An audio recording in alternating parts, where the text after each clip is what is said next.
అరటి, తర్వాత పంచదార ఈ పంటలని నిదానంగా రైతుని మార్చడం బెటర్.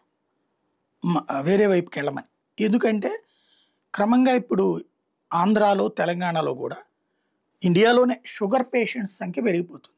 షుగర్ పేషెంట్ సచ్చిన అరటికాయ తినకూడదు.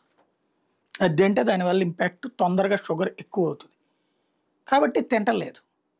గుళ్ళల్లో పంతులు గారు ఇచ్చినప్పుడు కూడా తింటలేదు. అదివరకు గుళ్ళో కంపల్సరీగా అరటికాయ ముక్కలు, కొబ్బరి ముక్కలు కట్ చేసి చిన్న చిన్న గుళ్ళల్లో ప్రసాదం కింద పెడుతుండేవాళ్ళు. ఎవరన్నా డొనేట్ చేస్తే పులిహార ఇది తప్పించి మిగతా రోజుల్లో ఇదే నడుస్తుండేది. ఇప్పుడు అట్లాంటి పరిస్థితి ఉందా అంటే లేదు. ఎందుకంటే తింటలేదు. ఈవెన్ మనకి ఇదివరకు ప్రతి ఫంక్షన్‌లో అరటిపళ్ళు ఇస్తారు. ఇప్పుడు కూడా అరటిపళ్ళు ఇస్తారట పక్కన పెట్టేస్తారు. ఎందుకంటే అరటిపళ్ళు తినట్లేదు. అయితే అరటిపళ్ళ రేట్లు మాత్రం ఏమైనా తక్కువ ఉన్నాయా?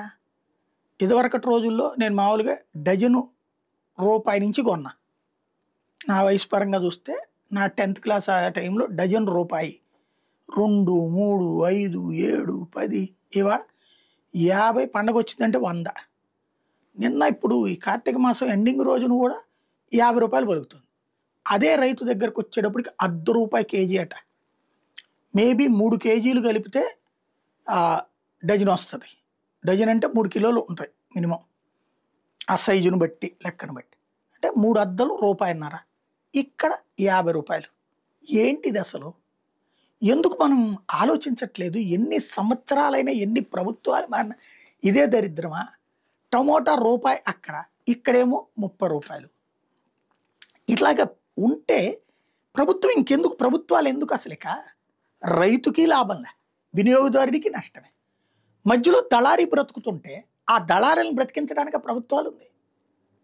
అర్థం అక్కడ రూ. 10 ఉంది. నువ్వు రూ. 10 కొను ప్రభుత్వం తరపున.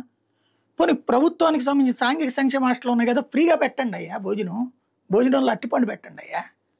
గవర్నమెంట్ ఇప్పుడు అన్ని స్కూళ్ళల్లో ఇది పెట్టింది కదా, మధ్యాహ్న భోజనం. దాంట్లో అరటిపండు పెట్టించండి. వృద్ధులకి వాళ్ళకి తినకూడదు కానీ పిల్లలు తినచ్చు కదా, బలం కదా అది. అప్పుడు రూపాయి గవర్నమెంట్ ఇవ్వచ్చు కదా. ఇంకోటి పబ్లిక్కి బాబు గారి బోర్డు, పవన్ గారి బోర్డు, లోకేష్ గారి బోర్డు పెట్టి మొత్తం కలిపి ముగ్గురు కలిపి ఓ బొమ్మ పెట్టి 4 లారీలు తీసుకొచ్చి ఇక్కడ అమ్మండి రూ. 15, రూ. 20 డజన్ అని కేకేసి వాళ్ళ చేత అమ్మించండి. ఆ రైతుల కుర్రోళ్ళతోనే, పిల్లలతోనే బతుకుతారు కదా వాళ్ళు. ఏంటి దరిద్రం? ఎందుకని మనం ఆలోచించట్లేదు? అసలు మన బుర్రలు ఎంటీ అయినాయా? లేకపోతే ఇప్పుడు ఏదో గిట్టుబాటు ధర అని చెప్పేసి ఏదైనా ప్రకటించడం లాంటివి చేసి ఇప్పుడు ఆ మామిడికి వాళ్ళని ఇబ్బంది పెట్టట్టే అవుతుంది. ఏంటి ప్రయోజనం? ఆలోచించాలి.